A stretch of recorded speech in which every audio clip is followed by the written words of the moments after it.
MA उत्तरार्ध के लोहिया महाविद्यालय के सभी विद्यार्थियों का स्वागत। बच्चों, अपन ने जैसा कि पिछले वीडियो में छायावादोत्तर काल के बारे में जाना, आज अपन उत्तर छायावादी युग के जो प्रमुख कवि हैं उनके बारे में बात करेंगे। तो बच्चों, जैसा कि आपको मैंने उत्तर छायावादी युग के बारे में बहुत सारी रचनाओं के बारे में चर्चा की, तो कवियों की चर्चा करते समय आपको मैं बताना चाहूँगी कि जो उत्तर छायावादी कवि हैं उनमें मुख्य रूप से हम निराला और पंत को ही ले सकते हैं, और अंत में केवल महादेवी की दीपशिखा है, उसके बाद तो उन्होंने नहीं लिखा, तो उनको ले सकते हैं अपन ज़्यादा से ज़्यादा। तो बच्चों, ये मैं आपको बता दूं कि निराला और पंत की जो विकास यात्रा है, काव्य का विकास है, वो ही इस जो अवधि है, ये जो छायावाद का इतिहास है, मूलतः निराला और पंत के काव्य विकास का इतिहास है।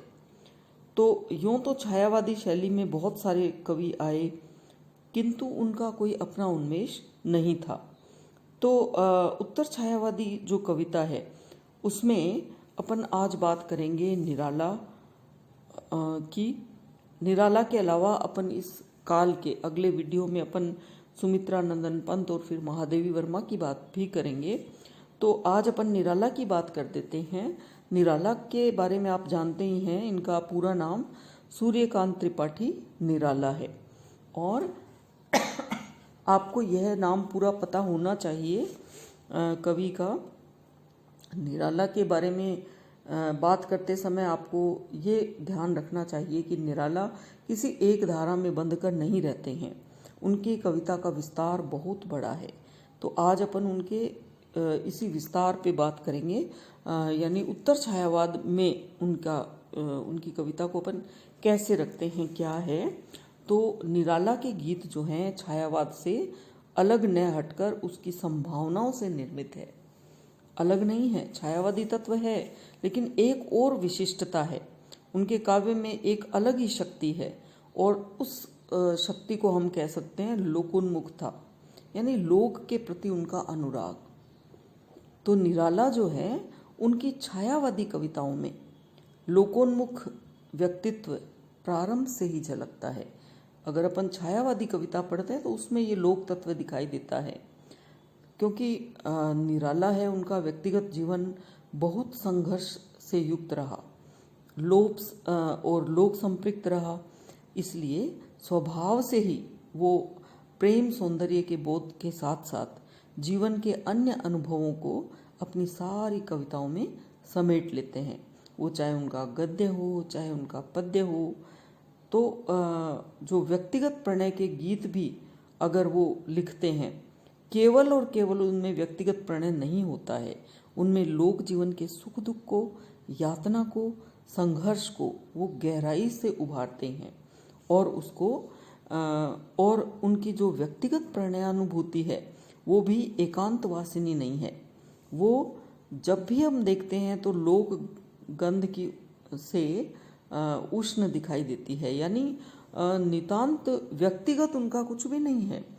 प्रेम का जो वर्णन कर रहे होते हैं तब भी उनकी कविता में ये लोक गंध दिखाई देती है। लोक के प्रति अनुरागी कवि है निराला। तो आप देख रहे होंगे कि एक ऐसे कवि जो छायावादी कविता तो रचते हैं, लेकिन लोक की उष्णता उसमें दिखाई देती है। निराला की ये जो विशेषता है इस उत्तर छायावादी युग में और अधिक विकसित हो गई। इनकी ये जो लोक चेतना है, लोकोन्मुखी कविता है, ये दो रूपों में आई। लोक चेतना जो है, लोकोन्मुखता, ये दो रूपों में देख सकते हैं। पहला क्या है, छायावाद से एकदम अलग हटकर कवि ने प्रगतिशील कविताएं लिखी, ठीक है। और दूसरी अगर अपन बात करें तो उनकी छायावादी काव्य धारा का स्तर अधिक लोकोन्मुख होता गया। जबकि छायावाद में क्या था, प्रकृति, प्रेम और सौंदर्य, लव, नेचर एंड ब्यूटी, लेकिन इनमें तो लोकोन्मुख था, फिर भी थी। प्रगतिवादी कविताओं में छंद, भाषा और भावभूमि सभी छायावाद के प्रभाव से मुक्त हैं। अब अपन इनकी कविताओं की चर्चा करते हैं जो इस लोक धर्मिता से जुड़ी हुई है। कुकुरमुत्ता, गरम पकौड़ी। कुकुरमुत्ता जानते हो आप क्या होता है? जो घूरे पे, मिट्टी पे जो कूड़े का ढेर होता है, उस पे जो छत्रक उगते हैं, जिसको अपन लोक भाषा में सांप की छतरी कहते हैं, वो कुकुरमुत्ता है। प्रतीकात्मक कविता है। तो इस कुकुरमुत्ता में भी लोक चेतना दिखाई देती है। गरम पकौड़ी, प्रेम संगीत, रानी और कानी, खजोहरा, मास्को डायलॉग्स, स्फटिक शिला और नए पत्ते, इनकी अधिकांश कविताएं इस प्रकार की कविताएं हैं जिनमें इनमें क्या है, प्रगतिशीलता अपने दार्शनिक रूप में नहीं है अपितु लोकानुभूतियों के रूप में दिखाई देती है। ऐसे नहीं कि जो इन्होंने प्रगतिशीलता दिखाई है वो सबसे कटी हुई और बहुत ही गहन बौद्धिक विमर्श हो, वो लोक अनुभूतियों का खजाना है। इन कविताओं की भाषा लोक की है, आम आदमी की है, जीवन की है। मुहावरे लोक के हैं, शैली लोक की है, यानी लोक से निराला को अलग नहीं किया जा सकता। इनमें लोक कथात्मक तथा संवादात्मक शैली का प्रयोग किया गया है।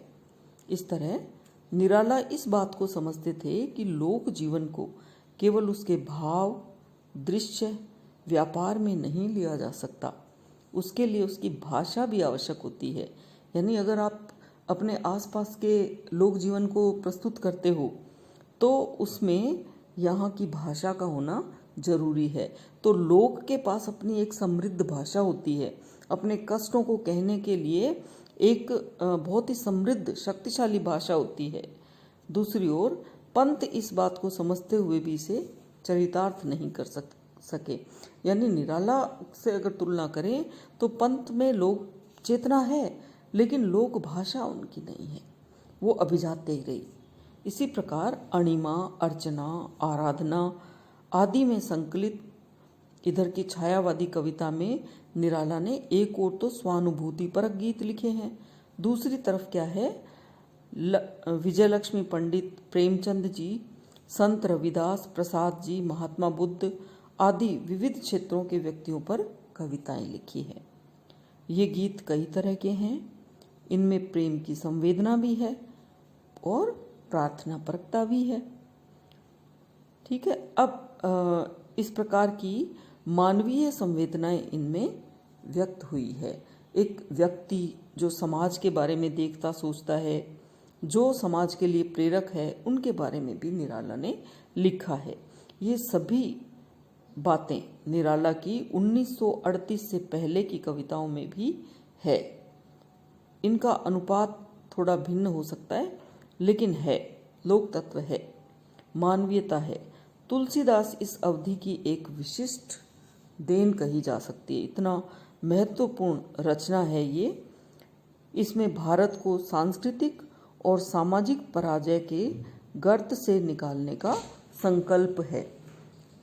निराला की इस अवधि की नई देन है उनकी लोकवादी कविताएं, जो वास्तव में कविता की उपलब्धि के रूप में स्वीकार नहीं की जा सकती, वरन वस्तु और भाषा के नए प्रयोग के रूप में महत्व प्राप्त करती है। ये कविताएं एक ठहराव को तोड़ती हैं और कवि को पुनः समग्र भाव से जनजीवन से जोड़ती है। यानी निराला जनजीवन से अलग कवि हो नहीं सकते। तो निराला की इस अवधि की कविताओं में उनकी जीवन की अनुभूति के जो स्वर उभरे, उनमें टूटन और पराजय भी थी। यानी एक लोक का कवि है, उसकी कविता में तो निश्चित रूप से पराजय और टूटन भी दिखाई दे सकती है। टूटन और पराजय की यह प्रवृत्ति कवि को भक्ति की ओर उन्मुख करती है। यानी जब हम सबसे ज़्यादा हारे हुए होते हैं, टूटे हुए होते हैं, थके हुए होते हैं, तो निश्चित रूप से हमारा ध्यान ईश्वर की तरफ जाता है, तो भक्ति की ओर हम मुड़ते हैं, वही सहारा लगता है। तो यही बात थी कि निराला जो है इस घुटन, पराजय और टूटन के साथ साथ ईश्वर की ओर उन्मुख हुए। साथ ही कवि का असंतुलित मानस प्रेम, भक्ति, खुलेपन और उलझाव का कुछ ऐसा मिश्रित रूप प्रस्तुत करता है कि ये कविताएं उलझे प्रभाव से ग्रस्त हो गई। तो इस प्रकार आज अपन ने बात की कवि निराला की। निराला जो है वो उत्तर छायावादी कविता में किस प्रकार की कविताएं लिखते हैं, कैसे कवि हैं, ये अपन ने जाना। तो आपने एक महत्वपूर्ण चीज़ देख ली ना कि निराला की छायावादी तत्व के साथ साथ लोक तत्व उनमें दिखाई देता है। और कुछ महत्वपूर्ण ग्रंथों की अपन ने बात की है, अणिमा, अर्चना, आराधना, है ना, कितनी सारी कुकुरमुत्ता, गरम पकौड़ी, मास्को डायलॉग्स, खजोहरा, रानी और कहानी, प्रेम संगीत, कितनी कविता रचनाओं का अपन ने, तुलसीदास जैसी महत्वपूर्ण रचना रची। तो ये बस आप रिवाइज करते रहना, पढ़ते रहना इसको, यही इसका महत्वपूर्ण चीज़ है। ठीक है, रचनाओं के नाम और एक महत्वपूर्ण विशेषता लोकोन्मुखिता, लोकोन्मुखी कविता उनका। ठीक है, तो कल अपन सुमित्रा नंदन पंत के बारे में पढ़ेंगे उत्तर छायावाद के संदर्भ में। तो बच्चों आप पढ़ना, महाविद्यालय के इस YouTube चैनल को लाइक करना, सब्सक्राइब करना और अपने मित्रों के साथ शेयर करना। खूब पढ़ना, मास्क लगाना, 2 गज की दूरी रखना और हाथों को सैनिटाइज करना और परीक्षाओं के लिए डट कर तैयारी करना। धन्यवाद मुझे सुनने के लिए।